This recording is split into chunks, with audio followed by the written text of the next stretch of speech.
ตายายร้องไห้ถูกทิ้งลูก2 คนลูกชาย1ลูกสาว1ข่าวนี้เป็นไงพี่บงตอนแรกเนี่ยมันมีข่าวออกมาเออมีคนไปเจอแบบว่าตายายเอออายุ67กับ65โอ้โหก็เหมือนยายก็จะเป็นอัมพาตด้วยอายุเท่าพ่อแม่ผมอะพูดตรงก็ยายก็ต้องแบบนั่งรถเข็นอืมก็เหมือนไปพักอยู่ที่หนึ่งเป็นแบบผมไม่รู้มันเป็นศาลาหรือเป็นแบบที่จอดรถทัวร์อะไรเงี้ยอืมคนก็ไปเจอตายายก็ร้องห่มร้องไห้บอกว่าจะไปหาลูกแต่ว่าลูกเนี่ยไม่สนใจเหมือนจะมีลูก2 คนมีลูกสาวเป็นคนโตแล้วเอก็มีอลูกชายเป็นคนเล็กบอกว่าเนี่ยโทรไปหาลูกสาวลูกสาวบอกว่าหอพักเนี่ยแคบแล้วก็เจ้าของไม่ให้คนนอกมาอยู่ลูกสาวก็ปฏิเสธอืมโทรไปหาลูกชายลูกชายรับไม่พูดอะไรตัดสายตายายก็ร้องไห้นักข่าวที่เข้าไปทำข่าวเข้าไปสอบถามข้อมูลเนี่ยก็บอกว่าน่าสงสารอืมตายายบอกอยากเห็นหน้าลูกเป็นครั้งสุดท้ายอืมหัวก็ลงเลยคนก็เข้าไปด่าอ่านข่าวคนก็เข้าไปด่าลูกไม่รู้อีท่าไหนก็ไปเจอว่าลูกก็เป็นใครก็ไปด่าลูกก็เดือดร้อนเออแม่น่าสงสารมากข่าวตอนนั้นออกมาอืมอืมทีนี้ผมก็ไม่รู้ว่าผ่านไปนานแค่ไหนก็มีคนเข้าไปสัมภาษณ์ลูกเออลูกลูกสาว ลูกสาวก็เลยออกมาเล่าในมุมของตัวเองบ้างบอกว่าตัวเองเนี่ยอายุ45โอ้โหแล้วก็เป็นพนักงานอยู่มินิมาร์ทแล้วก็บอกว่ามันมีอยู่วันหนึ่งเนี่ยเธอเข้ากะตั้งแต่ตี 5ถึง4 โมงเย็นแล้วแม่เนี่ยโทรมาอืมรับไม่ได้อืมเพราะว่าเรียกว่าผู้จัดการเนี่ยเขาเคร่งมากเรื่องการเขาบอกว่าใช้โทรศัพท์ห้ามเล่นโทรศัพท์ในอืมเวลางานก็อืมรับไม่ได้อันนี้ก็ฝั่งลูกสาวก็ยังบอกอีกว่าจริงๆอ่ะก็เคยโทรไปบอกแล้วตามข้อเท็จจริง อืมว่าคือตัวเองเนี่ยอยู่หอพักมันแคบแล้วอยู่กับสามีกับลูกด้วยคือตัวเองโอ้โหก็มีครอบครัวเออเออหอพักแคบอืมแล้วเจ้าของก็ไม่ให้คนนอกเข้าก็อืมไม่รู้ว่าจริงหรือเปล่านะแต่ว่าลูกสาวเขาให้สัมภาษณ์อืมก็ไม่ได้แล้วลูกสาวยังบอกอีกว่าคือพ่อแม่เนี่ยมาแบบจู่โจมเลยอืมมาแบบไม่ได้ทันตั้งตัวตอนแรกเนี่ยโทรคุยกันบอกว่าพ่อแม่จะไปอยู่กับญาติแล้วอยู่ๆก็โผล่มาแบบจะมาหาอืมตัวเองก็เคยบอกไปแล้วว่ามันอยู่ไม่ได้ เอออีกอย่างหนึ่งเนี่ยคือสถานการณ์การเงินเนี่ยเขาก็บอกว่าช่วงนี้ก็เศรษฐกิจไม่ดีอืมใช้คำว่าปากกาดตีนถีบดูแลไม่ไหวอืมคือเรียกว่าใส่เต็มเลยระบายเลยมีอะไรที่ระบายออกมาหมดโดนชาวเน็ตทัวร์ลงแล้วอืมร้องไห้แล้วก็บอกว่าเธอเองก็มีปมในวัยเด็กกับพ่อแม่คือเขาบอกว่า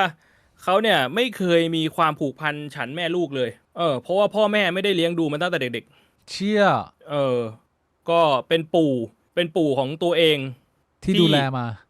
ที่ดูแลส่งเสียจนจบป .6 เออแล้วพอจบป .6 เนี่ยก็ต้องดิ้นรนสู้ชีวิตมาตลอดถึงขนาดนั้นน่ะเขาก็บอกว่าเฮ้ยแต่จริงๆเนี่ยเขาก็เคยทำหน้าที่ของลูกนะ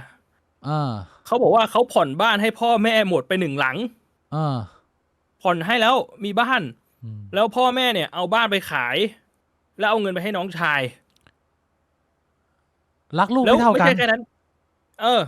เคยซื้อมอไซค์ให้พ่อแม่เอาไปทำงานหากินหาเลี้ยงตัวเอง เออพ่อแม่ก็เอาไปให้น้องอีกจนทะเลาะกันกับน้องทะเลาะกันรุนแรงไม่คุยกับน้องเลยเชี่เออยไม่ใช่แค่นั้น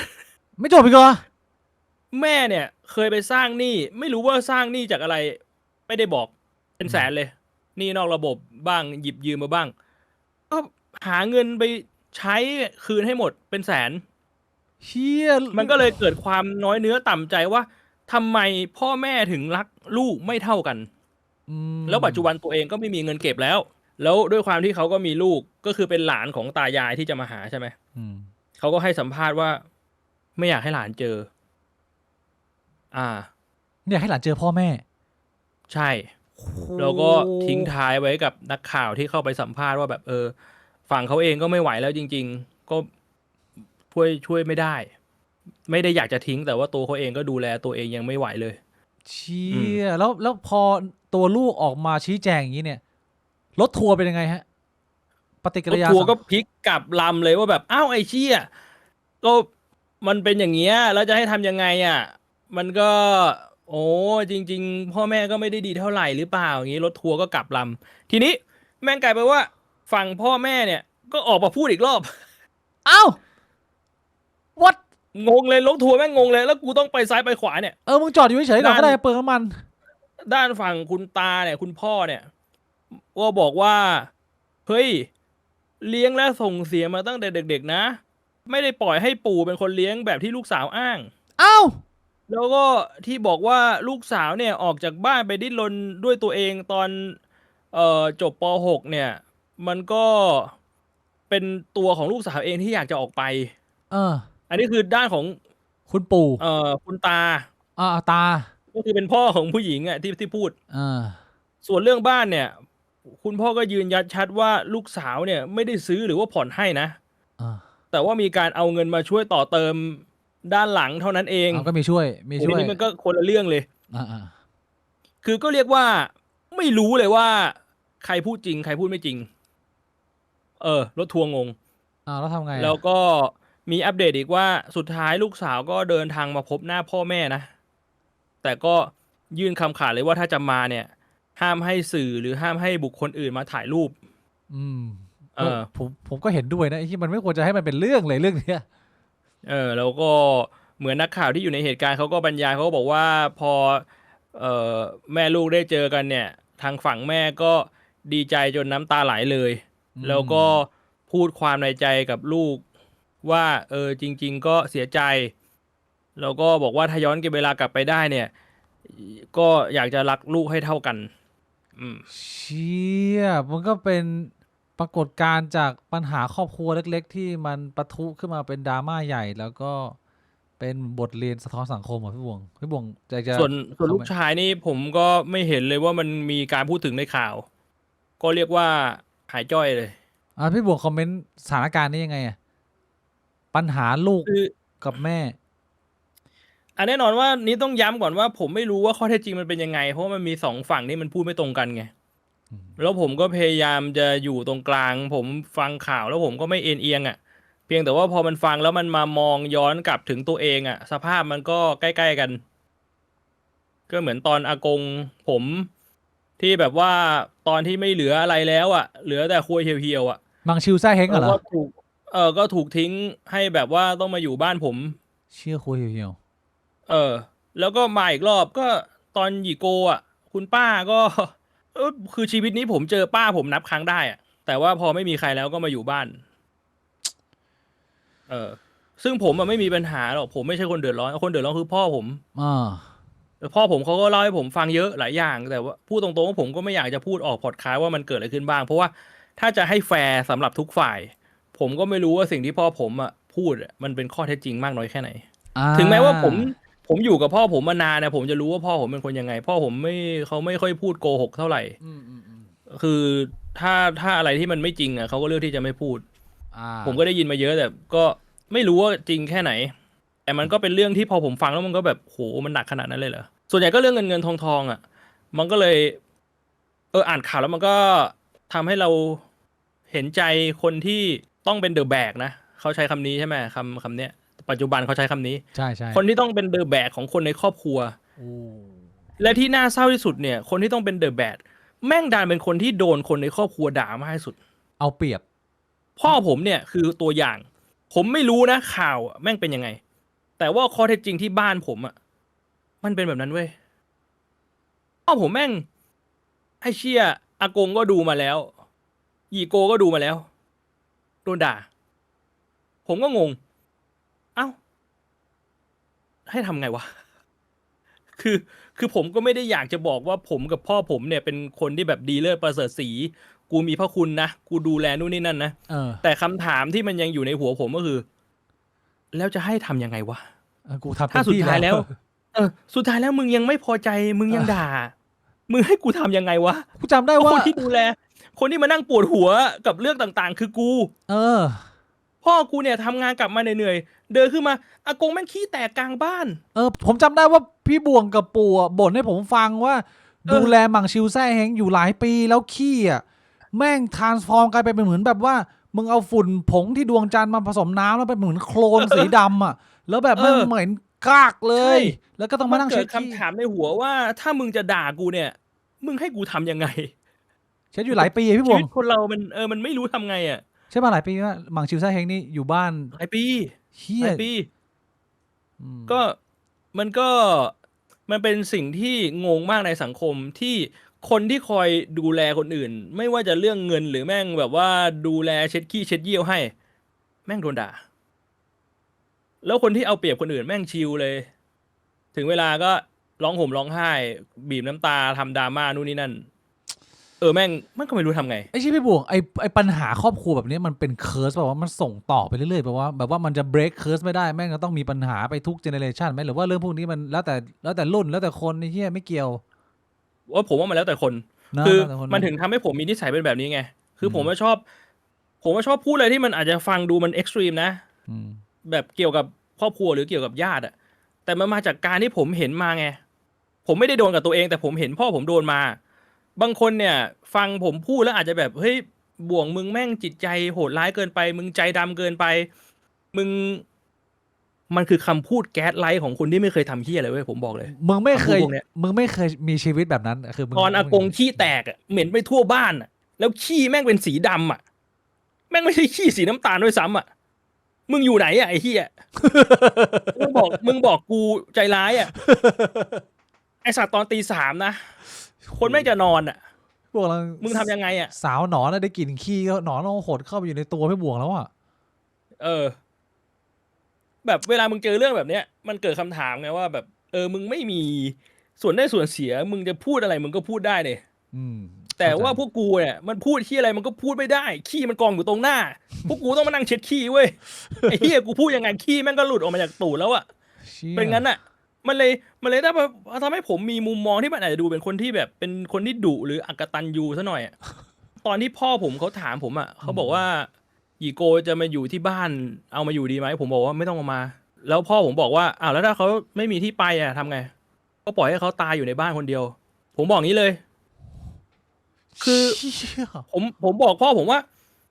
คือคุณจะปล่อยให้เขาตายไปตามธรรมชาติอ่ะเพราะเขาก็คือมนุษย์คนหนึ่ง หรือคุณจะเอาเขามาอยู่แล้วเขาก็มาตายบ้านคุณแล้วคุณก็อาจจะตายไปด้วย คุณคิดว่าคุณเป็นพระเจ้าเหรอคุณคิดว่าเขามาอยู่บ้านคุณแล้วเขาจะเป็นอมตะเหรอผมก็พูดกับพ่อตรงๆนะ เชี่ย คือมันอาจจะฟังดูใจร้ายอ่ะแต่ผมถามห เข้า น่ ใจ อยถ้าคุณเป็นคนใจดีอ่ะคุณเป็นพระเจ้าเหรอคุณทำให้เขาร่างกายแข็งแรงได้อยู่เป็นอมตะเหรอคนเรามันก็ต้องดูแฟกต์ในความเป็น ใช่ จริงอ่ะ แฟกต์คือเรา เออ ดูแลเขาได้ไหมถ้าเราดูแลเขาได้เราก็ดูแล ถ้าเราดูแลเขาไม่ได้ ใช่ เราก็ไม่ต้องดูแล อันนี้คือแฟกต์ ทุกวันนี้แม่งอยู่กันยังไม่ไหวเลย อืม มึงบอกว่ากูใจร้าย แต่มึงจะมาให้กูตายไปด้วยเนี่ย อืม มึงไม่ใจร้ายกว่าเหรอวะ ใช่ ในมุมนึงอ่ะ ก็ใช่มันควรจะแยกอะไอ้เชี่ยถ้าเกิดว่ามันสื่อสารกันไม่ได้นะเพราะว่าสงสารพ่อคือ ทั้ มั ง น ทั้งนี้ทั้งนั้นเนี่ยผมอยากจะให้แยกเรื่องความกตัญญูมันก็ควรมี คนเราผมก็สนับสนุนนะ ใครทำดีกับเราอะเราก็ควรจะตอบแทน อืม เราช่วยอะไรได้เราก็ควรจะช่วย ผมไม่ได้จะบอกว่าไอ้เหี้ยโลกนี้กูตัวกูของกูจะไม่ช่วยใครทั้งสิ้นไม่ใช่ อืม แต่ผมพูดตามตรงว่าถ้าพ่อแม่ผมมีปัญหา ผมก็พร้อมที่จะช่วยเหลือ แต่ถ้ามันเป็นคนอื่นที่แบบ ผมแทบไม่เคยเจอนะฮะแล้วเขามาสร้างปัญหาให้เราอะจะให้ผมช่วย แม่งก็ยังไงอยู่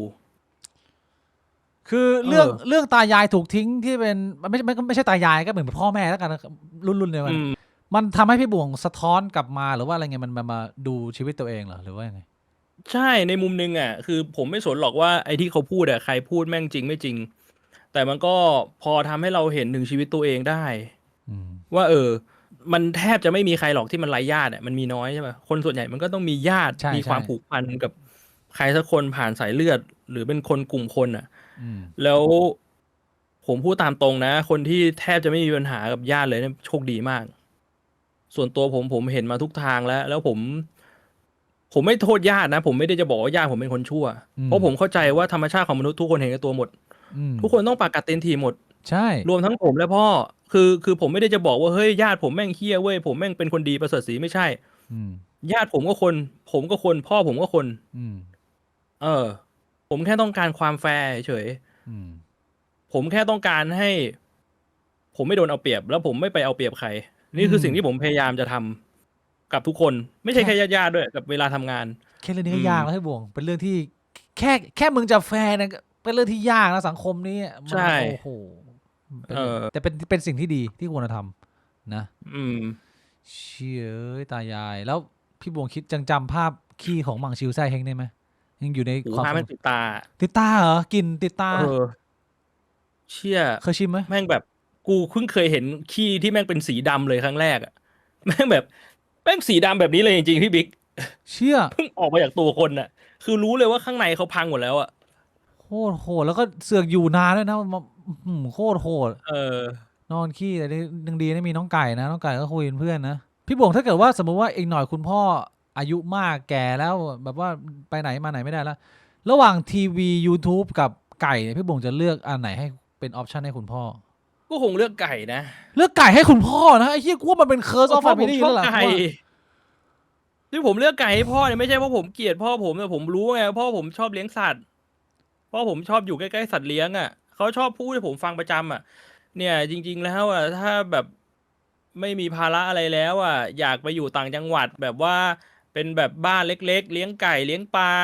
ไก่อยู่ข้างบนไก่ขี้ลงมาปลาแม่งก็กินขี้ไก่เป็นวนเป็นวัฏจักรอะไรอย่างเงี้ยปลูกผักนิดหน่อยนะเขาจะพูดแบบนี้ประจำ เขาชอบ อยากไปอยู่แบบนั้นเลี้ยงเป็ดเลี้ยงไก่เขาชอบ ไม่งั้นเขาจะเอาไก่มาเลี้ยงให้อากงแม่งคุยทำไมอ่ะ เขาไม่ได้เอามาไก่มาแกล้งกับอากง เขาเลี้ยงไก่เขาชอบ พ่อพี่บวงเป็นคนยุคบูมเมอร์ที่ไม่ใช้ YouTube เหรอหรือว่าใช้ไหมมีใช้ไหม มีใช้ มีใช้นะก็ดูยูแต่ระหว่าง YouTube กับไก่เลือกไก่เหรอไอ้เหี้ย ให้เชี่ย YouTube นี่นะกูมีเรื่องนึงนี่แม่งตลกเหมือนกัน ทำไม คือช่วงที่พ่อกูกับแม่กูทะเลาะกันแล้วแม่กูแบบว่าแบบหนีพ่อกูไปอ่ะ อ่า ช่วงนั้นแบบพ่อกูก็ค่อนข้างแซดแล้วก็เปิด YouTube เปิดเพลงแบบเพลงอกหักอ่ะ เชี่ยลิตเติ้ลหัว แล้วกูก็นั่งฟังแล้วกูก็แบบอารมณ์แบบ ทำไมพ่อกูถึงเป็นแบบนี้วะ แล้วพอกูเลิกกับปิดแล้วกูก็นั่งฟังแต่เพลงอกหักในห้องแล้วกูก็แบบ เชี่ย ไอ้กูเป็นพ่อกูไปแล้ว ลิตเติ้ลหัวอีกแล้วจูเนียร์เชี่ยพี่บวงนั่งฟังเพลงอกหักแล้วพี่บวงนั่งแบบ Cycle of Life นะโอ้โหผมก็ไม่ได้นั่งท่านั้นพี่บิ๊ก ชี่พี่บวงโคตรเท่โคตรอันตรายอ่ะพี่บวงฟังเพลงอะไรตอนอกหักอ่ะเพลงเศร้าฟังเหมือนคุณพ่อไหมเพลงเดียวกันไหมหรือว่าคนละยุคละ คนละโอ้โหคนละจอร์ลาเลยผมฟังเพลงอังกฤษ อ๋อคุณ พ่ พ่ อ อ ผมฟังเพลงเนี้ยไม่รู้พี่บิ๊กเคยได้ยินเปล่า อืม เมียพี่มีชู้ จริงเหรอ มึงคิดดูดิมึงกลับบ้านมามึงเดินขึ้นมามึงเห็นพ่อมึงนั่งเปิดเพลงที่ฟังอ่ะ เศร้าอ่ะพี่บวงฟังวนด้วยนะแล้วฟังแบบว่ารีพีท คือพ่อผมชอบเพล ย์ งลูกทุ่งไงพ่อผมชอบเพลงลูกทุ่ง วนไปเรื่อยๆเหรอ ตอนนั้นน่ะกูฟังอยู่เป็นปีเลยไอ้เมียพี่มีชู้อะ เมียพี่มีโอ้ชาวบ้านรู้กัน เนี่ยเหรออันเนี้ยเหรอ เชี่ แต่ ย กูไม่ได้อินกับเพลงลูกทุ่งไงกูก็ฟังเพลงฝรั่งบ้างเพลงไทยบ้างอะแต่มันเป็นเพลงอกหักอะ แล้วพี่บวงปอบคุณพ่อยังไง ถ้าเกิดว่าโหมันเจอสถานการณ์นี้ ก็ไม่ ทำไง ได้ปอบไม่ได้เข้าไปปอบคือมันก็ไม่รู้จะทำยังไงอะ แล้วมันก็เดินผ่านไปก็ปล่อยให้คุณพ่อ อินกั เขา บเพลงไป เขาก็เปิดเพลง YouTube ไปแล้วเขาก็ เปิด นั่ง เพลงร้องเพลงไป เชี่ยพ่อพี่บวงไอ้สายได้มาก บางครั้งชีวิตมันก็แบบมันก็เล่นตลกกับเรานะแต่ว่าพอเรามองย้อนกลับไปเชี่ยกูกลายเป็นพ่อกูไปแล้ววะ แสดงว่าบ้านปลายชีวิตตอนที่พี่บวงติดเตียงอ่ะก็คือมึงไม่ได้ YouTube มึงได้ไก่แน่นอนกูบอกเลย อืมแต่มันไม่ได้หมายความว่าแม่ผมมีชู้นะมันคือเพลงอกหักคุณนึกออกปะมันเหมือนแบบเปิดเพลงอกหักแล้วอัลกอริทึมแม่งรันมา อ๋อมาโดนจังหวะ คือแม่ อัน ผ นี้ ม โดนใจ แค่แบบว่าทะเลาะกับพ่อผมแล้วเขาแบบไม่อยากอยู่ด้วยกันแล้วเขาก็ไป เพลงมันเศร้าเพลงมันเศร้า ก็คือเหมือนเลิกกันอ่ะ